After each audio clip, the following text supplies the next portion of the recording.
Race doesn't limit you from anything. It's all about I feel identity. like they learn about race from, I teach them When even about inspired race. about who you are with somebody else that Be who looks you like are you. and love who you are. To love Racial themselves. identity. This is In My Skin, a podcast about race and childhood. I'm Adam Flango. As we continue to work on some exciting new episodes, we wanted to remind you about the P.R.I.D.E speaker series.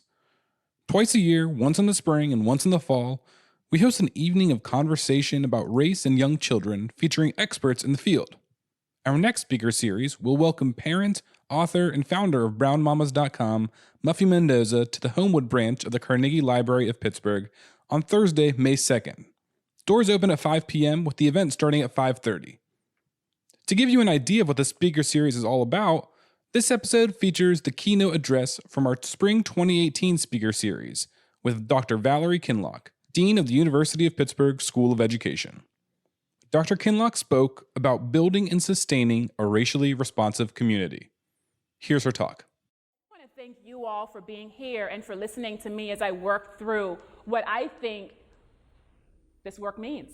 And when I think about responsive communities, and I put racial in front of that, working through what I think racially responsive communities mean and what these communities entail. And I've been thinking about this for some time.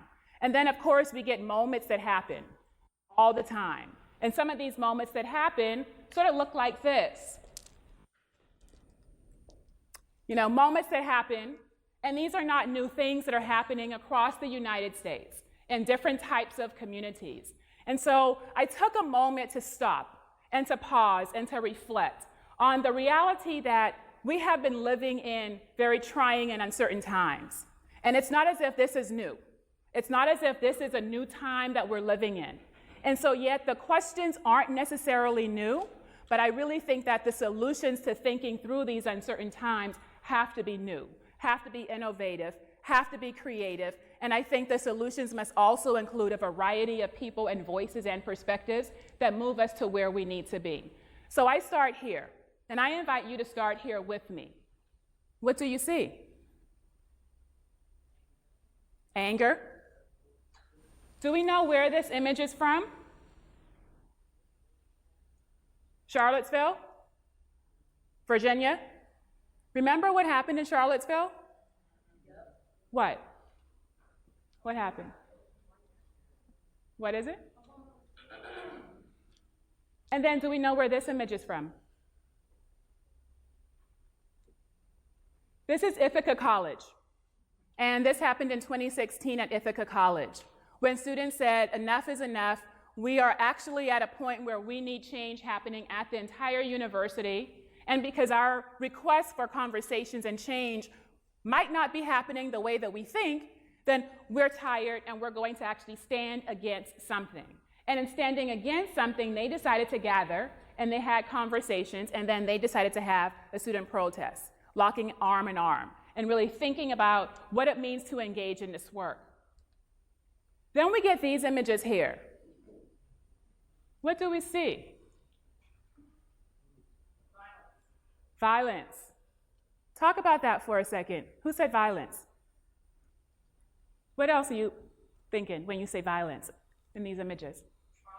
Trauma, pain, anger, fear, hatred. So this is a college campus to my right, and students are locked arm in arm, and a variety of students.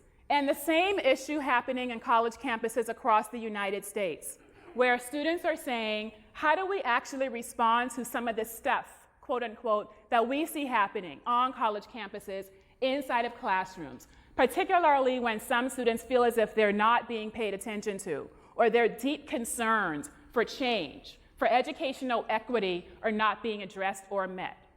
And then we get to this picture, another image from Charlottesville. And when I look at this picture, I share this picture with a group of students I still work with in New York City and in Columbus, Ohio. And so I shared this image with them, and we had some really interesting conversations about this image. We talked about all the words that you mentioned: anger and hate, violence and pain, trauma. And yet I said, what is our responsibility, especially in education, but also when we think about communities, to respond to what we see here, as opposed to ignoring it? How do we engage in these conversations? What's the type of work that we need to do?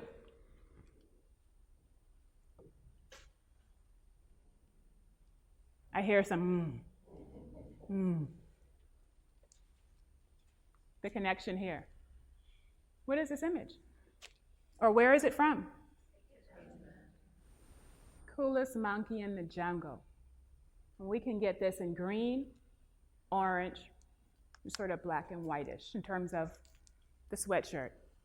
And so when I first saw it, I had some conversations with a few young people, very diverse group of folks. And yes, like we're calling our kids animals. And we're not calling our kids animals only, but we're wearing shirts that say, this is how you see yourself because you're wearing it, and this is how other people see you because we've made this and produced this. And so then the message becomes something that becomes even more visible in public.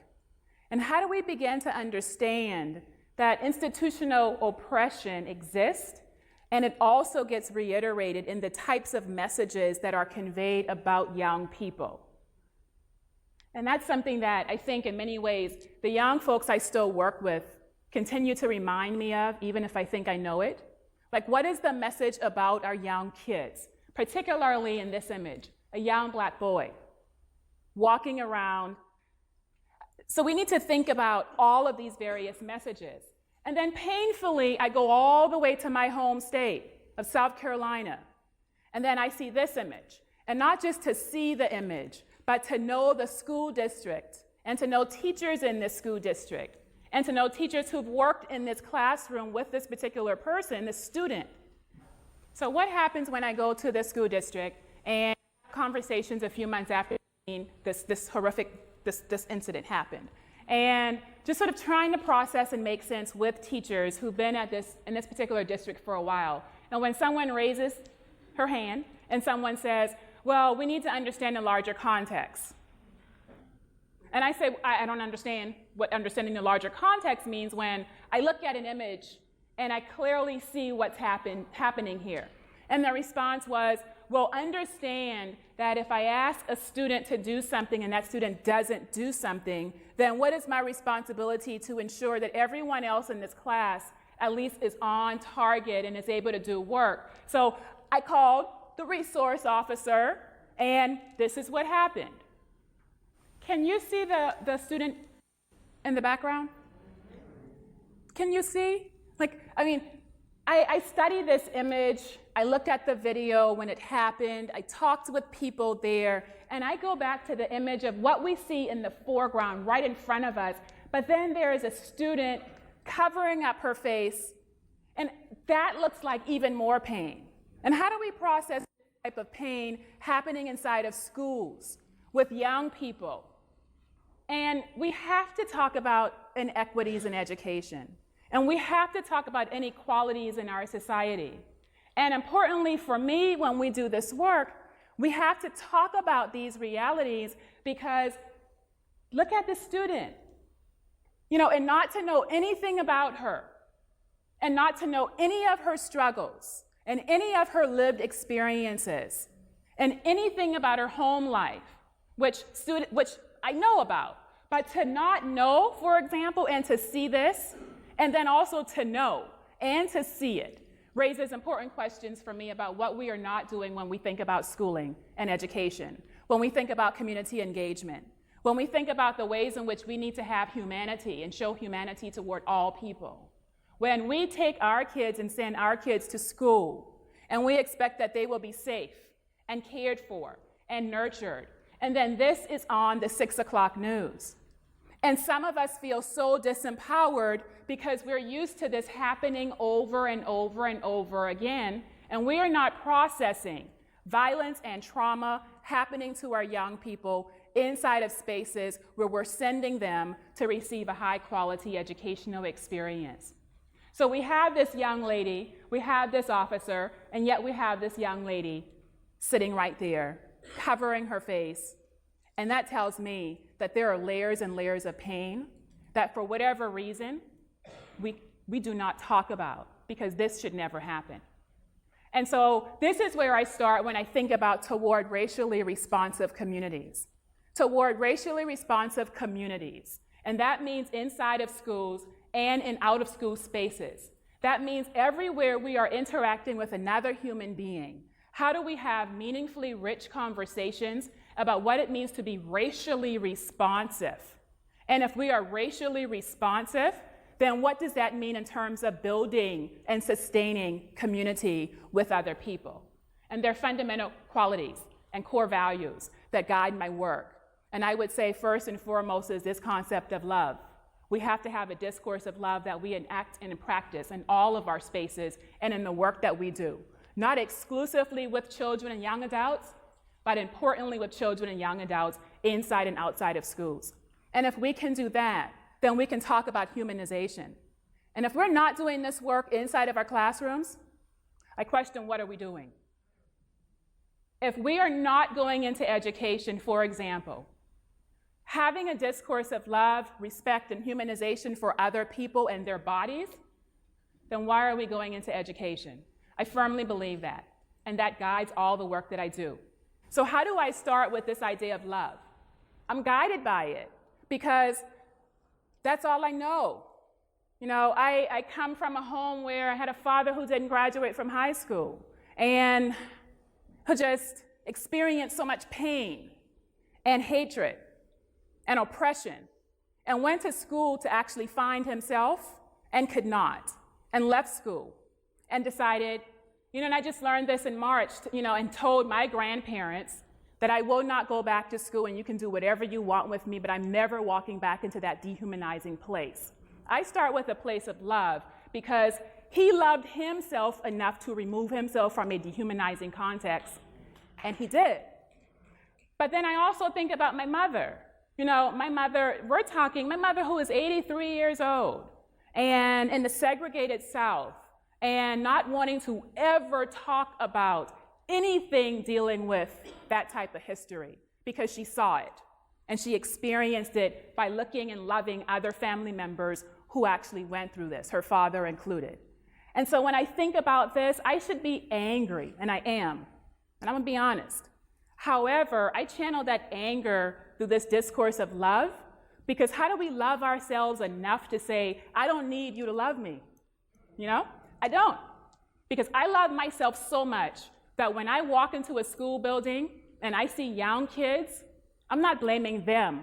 I'm blaming a larger system of inequality and inequity, and I need to ask questions of people who are in charge. And that's how I start with love. I start with love. I took a slide out of this presentation that said, start with love and never hate because there is no room for hate. And I questioned that. There is no room for hate. There's room for anger. There's room for pain, because if we go back to any of these images, whether it's this image here, or this image here, or these images, there's anger. But for me, I frame my work as humanizing, and it's grounded in love. And this love is a type of love that requires us to dig deep and to reach for self-actualization, even when no one else is standing there with us. And knowing that I will never be fully self-actualized, but somehow in order to change a system that hates me, I need to figure out how to love myself unconditionally, even when no one else is standing with me. And I need to remember the history, and I need to figure out how to do the work that I need to do, because I want other kids, like this guy, to not grow up thinking that he's an animal. And that's where I start. And I think that's what we all need to do, regardless of who we are and where we're from. But how do we do this work? You know, I've been thinking about the work I've done over the last 20 years, for example, in communities with other people. You know, the middle image is one of the final images that I took before I left New York City. This image here is an image of students and former students coming back to take a class with me at Ohio State. And this image over here, I think it was when I was in Australia and working with just groups of students and people, and just thinking about what does racially responsive communities mean across the globe. and having hard questions that were asked. But I always go back to this place. And this is where I want to spend just a little bit of time. I go back to this place. I go back to New York City. I go back to Christina. I go back to a young lady who was a student inside of my English language arts class. And when I was in New York City, I was a professor at Teachers College, Columbia University, but I also took the dare of a principal at a high school in East Harlem who dared me to come back into the classroom and to teach the English methods that I was teaching to my pre-service students at Teachers College up on, behind the gated community sort of space. And she said, you talk about the work, you write about the work, why don't you come and teach the work with 12th graders? And I have about 30 of them for you. I can't pay you. So, And because, and I had the nerve to actually ask her, I said, is this a dare or a challenge? And she said, it's both. So I went back for the whole year. I was teaching still at Teachers College, and I went back for the year, and I taught this 8 a.m. class, 5 days a week, to about 30 high school seniors. And I can't shake Christina. So I want to start there. I want to share with you Christina and some of the things that she taught me, and how I then decided a focus on racially responsive communities is really important for all the work that I think we do, regardless of what type of work we do. So I start with Christina. And let me just share with you something that I wrote about Christina and I shared with her. So where do we even begin? Christina, 18-year-old Afro-Jamaican female from Perennial High School in New York City, stood at 4 feet 5 inches tall in mid-size heels. And she offered a stare that could cut through steel. This girl was on fire. She was on fire. Like, she had a tough exterior, a strong sense of self-confidence, an intriguing disposition that reflected both a combination of concern for self and a desire to be a responsible person, whatever that meant for her, on the one hand. But also this idea of disinvestment and disengagement. She walked as if to say, I don't care who you are. I'm coming through, and you don't have to like me, but I'm here. And that's exactly what she said the first day of class to me. She came through day after day within the space of an English classroom where I initially met her. And then within the out of classroom spaces where I came to know her as more than just a girl on fire. She was a girl whose fire represented ways of surviving in a world of peers and adults who, as she told me, constantly, quote, misunderstood, criticized, and always dismissed me from elementary school until high school. So her first words to me were actually, in a kind of hand on the hip, sort of like, you tall? Who is she talking to? And she looked at me again and she said, you so tall, I just can't even see you. And I interrogated her comments not as a joke about height. Granted, I'm a Black woman who stands at 6 feet, a little more than, tall, but also as a confession about Christina not being fully seen by people. So I did that sort of awkward laugh. And then when I laughed, she exclaimed, you don't know me. I don't know you. If you want to keep it that way, Miss Valerie, fine. But I'm going to let you know straight up, this is me. You might not want me here in your classroom, but that's too bad. And then she did this sort of sharp side turn, as if you're driving a car really quickly and cutting corners in a large Cadillac. And then she turned back around and she was like, you don't need to have me here, but that's too bad because I'm here and I'm coming through. So there were two things that I decided I could do. One was to remain silent and lose face as the English teacher in a class of 30 high school seniors. Or I could choose to recognize that Christina was publicly performing a narrative of resistance to these long-standing feelings of resistance and alienation that resulted from her daily interactions from K through 12 with teachers and with peers. So I responded, nice to meet you. Yes, we'll learn a lot about each other. And I remember this clearly. We talk about this still today. And she said, yeah, right. Whatever, Ms. and that like B buzzing sounding Z. And she says, and by the way, you teach in this class, so you need to know up front. She gave me this kind of stare. I've been trying to practice it for like 10 years now. She gave me this stare and she just said, you need to know up front. You ain't making me write. I don't write. We don't write in here. I don't write. And then she walked away and class began, but not before I came to recognize her fierceness as her refusal to name herself as a writer because of all of the hate and violence enacted on her from her teachers and her peers. I start there with Christina.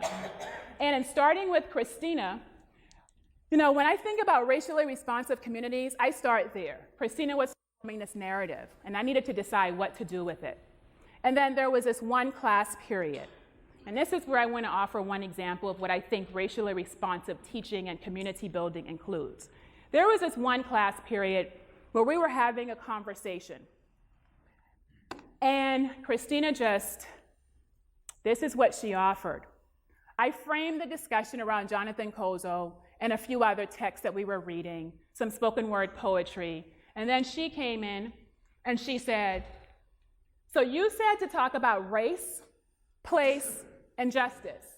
Is that right? And it was is that right? Because I just want to make sure before I get you, Miss Valerie, is that right? And I said something like, yes, that's what we're talking about. And then she says, but how are we supposed to do that when all of us, every one of us in this room, know that schools don't really want us to talk about them things? They don't, because then they'll know that we are being critical. And that, well, like Aureliano said in class yesterday, and she stressed that we know, like we really know. We all know these schools don't really care about us. So where is the justice? Why put us through the pain of talking about something that we don't have and might never even get? What do you do with that? That was one of the most painful moments that I've had, particularly teaching in that school, in that particular class, with students who I came to really care about. But what do you do when you're reading texts and you're talking about race and justice, equity, engagement, and students are saying to themselves, and then they start to say to you as the teacher, why are we doing this work? Like, that's more painful to talk about these realities because we know, and yet we know that we live in a system and we go to school in a system that fundamentally does not care about us. And you want me to actually talk about that system when I have to live in it? And I had to take a moment, and I thought about that. What does that mean to ask students to name the injustices that are in front of them, that many of them experience every day? And as we talk about these things with our students, my concern becomes, what type of language are we using to be inclusive but also critical? What type of engagement are we asking them to actually participate in as we're doing this work with them? And then how do we take a moment to pause, to recognize and acknowledge, and also to question and not leave behind what Christina is telling us? What comes to mind? Yes. The first part of the quote comes to mind. You can't lead the people if you don't love the people. You can't save the people if you won't serve the people. And it all goes back to the first portion of the quote, in my belief, love, which is where you started. And so I say love and lead because when we talk about the root word of education, educe, bring out the best in the children we're educating, which lead them, if they're leading them, bringing the best out of them, you have to do that. It's my belief, you have to do that out of love. Thank you.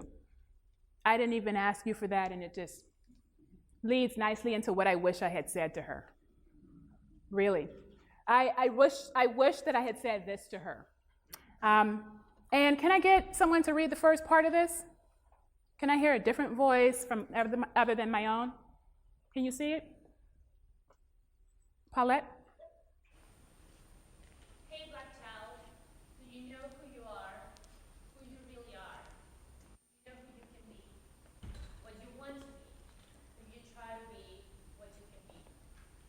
hey, black child, do you know where you are going, where you're really going? Do you know you can learn what you want to learn if you try to learn what you can learn? Someone else? Thank you. Hey, black child, do you know you are strong? I mean, really strong? Do you know you can do what you want to do if you try to do what you can do? Can I get someone to close it out? Thank you. Hey, black child, be what you can be. Learn what you must learn. Do what you can do. And tomorrow your nation will be what you want it to be. Thank you. Thank you all. So where does this take me? This takes me to some really pressing questions that I continue to ask myself about racially responsive communities. What are racially responsive communities? What might they look like? And can these types of communities support understandings of race inside of schools?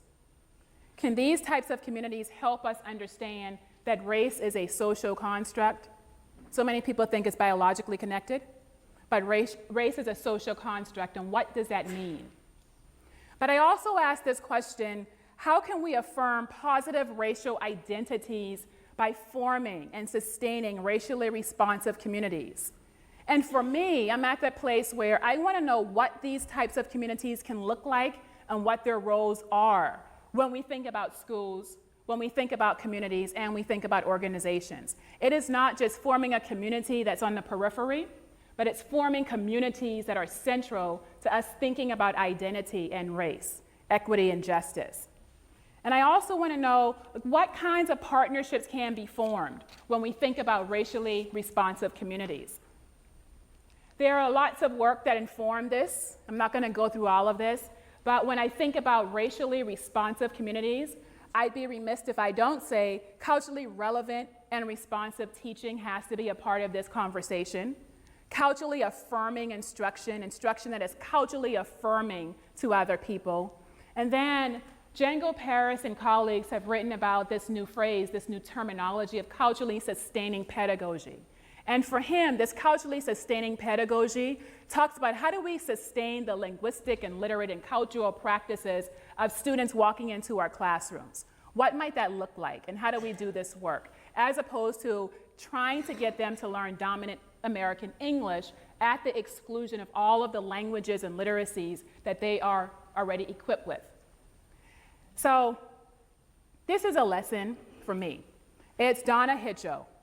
And Donna Hitcho I met about 10 years ago, and she was executive director of a community organization, a nonprofit.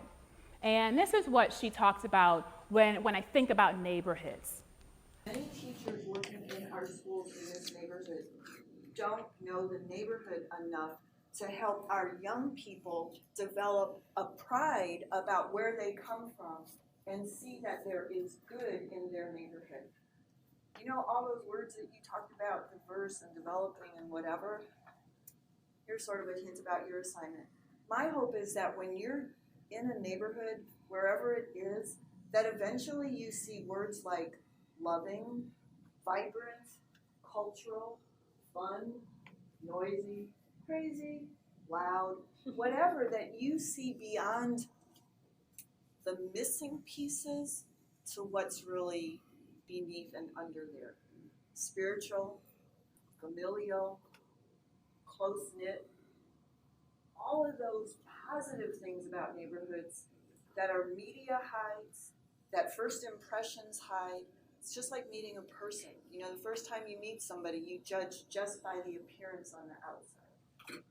But after you get to know them, you know so much more about their background and their history and their likes and their dislikes and their challenges and their loves. And it's the same way that you need to approach a neighborhood like Linden or any of the other neighborhoods that you might be working in. So Donna Hitcho was working inside of a community in Columbus, Ohio for about 23 years. White woman from rural parts of Ohio, made her way eventually to Columbus. And I decided to partner with her over periods of time, many, many years. And it was Donna who came to one of the classes that I held at her site. And Donna was talking about race. I was like, Donna, we've known each other for a few years. Let me hear this. And she actually was having a conversation with me about race. And she said, why is it that we can't talk about race? And then a student said, well, if you really want to know, why is it that we can't talk about racism and not just race?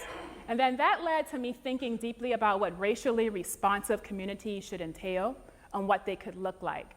Donna actually says, many people don't know the neighborhood. There's good in their neighborhood. Neighborhoods are loving, vibrant, cultural, fun, noisy, spiritual. We have a responsibility to see beyond the missing pieces. We need to see what is underneath there, what is beneath there. And so there's so many moving parts here that I'm talking about. But I want to just take this moment to say one lesson learned from Donna is that when we talk about race, we have to talk openly and honestly about race. But we have to actually also do the work of talking about racism. Talking about race is not a way for us to then say, well, we just talked about racism. And all of the images that I shared with you in the beginning, it's not. Talking about race is talking about race and talking about racial differences and identities. Talking about racism pushes this conversation further for us to look at injustices and inequities that are happening in schools and education and in communities across the entire world. So we need to do the job of talking about race, but we also need to do the job of talking about racism. And so I'm out of time, but I need to give some considerations for the work. And so when I think about racially responsive communities, I think that focusing on these types of communities can do so many things for us. I use the word communities to be inclusive of schools and out-of-school communities just to make sure. And I think that if we focus on racially responsive communities, then we get to really talking about intergenerationality. You know, someone made a comment earlier about the t-shirt, the sweatshirt, and I know because I've been here. And this is something that happened in the past and it continues to happen. How do we take that knowledge and experience and make connections to what we know now happening? I think racially responsive communities allow us to bring different voices and perspectives in conversation. And so we can learn, as someone also said, not to forget the history, but also to understand it as we move forward. This last point here about building partnerships, and we can talk about that some more. But racially responsive communities should have a commitment to building partnerships with different people, different organizations, different communities, and talking about the building of partnerships that are sustainable and that have an inclusive agenda of moving us forward. And I also think that we build racially responsive communities by, of course, listening and learning about race stories. You know, a lot of my students talk about their race stories. And so I began to say, let's document race stories, and let's go into different communities talking about what race stories are and what race stories include. Doing that work with high school students, and then taking that work to the university level to work with pre-service students, amazing. But that intergenerational part, doing it with high school students, with teacher educators, with pre-service teachers, and then inviting families in, the amazing work that we did, and we were all talking about racially responsive communities. We need to implement equitable structures when we talk about racially responsive communities. And we need to think about that last point.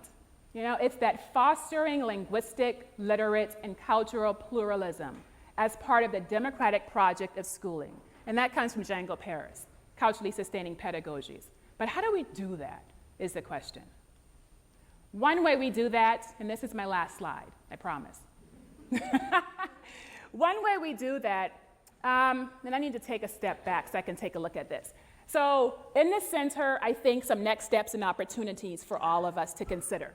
I tend to do a diagram that looks like this for a lot of different things because it helps me to visualize where I think we could go. When I think about the movement toward racially responsive communities, I think that we have to think about access, geographies, and innovation. So access means, do we have resources for different types of people to actually enter into this conversation? We cannot assume that everyone enters from the same space and place or from the same experience. Some people might not have the language. How do we actually invite people into this conversation so we can start where people are as opposed to assuming where they need to be? This engagement piece is important for me because engagement includes a focus on curricular planning and PD. What are we doing with our students? What are we doing with educators? And then if we can think about that, we develop racially responsive community networks with families, with kids, with their larger social networks, in ways where this work is not just happening inside of a school or inside of a community, but it's happening across different spaces. We always need resources. And so thinking differently about resources and funding some of this work, but also sometimes digging into the community and in schools and saying, why do we continue to do what we're doing the way we do it when it does not work for most people? And changing that particular way of doing things. And then finally, new frontiers and evaluation, and then policy is at the very top. I'm going to end by saying new frontiers. I believe racially responsive communities, if I had to give a definition, I think racially responsive communities are spaces and places for people to gather, to think deeply and critically, to engage in meaningful and rich work, and to think about what it means to live in a society as raced human beings, because we're all raced human beings. But what does that look like? What does that mean? And then how do we talk about building networks of people who have the language and the disposition and the critical stance by which to engage in this work to fundamentally change policy, to fundamentally change the ways our kids are not being educated inside of classrooms and schools, and to fundamentally change that narrative that my father had since he was a high school kid until his last breath. I hate school. I dropped out of school because I hated school, and it was the most oppressive place and space for me. And then I look, almost 2 years after his death, and I think, I became a dean of a school of education, having a father who hated school. And when I say hate, I can't think of a stronger word. How do we actually change that for other people and provide opportunities to invite them into conversations where people don't hate school just as much as they don't hate living in communities with different types of people? But we come into conversation. And I end with the word love. We have to do this because we have a love of self. And we know that we can do better by our kids and by our families and by ourselves. Thank you.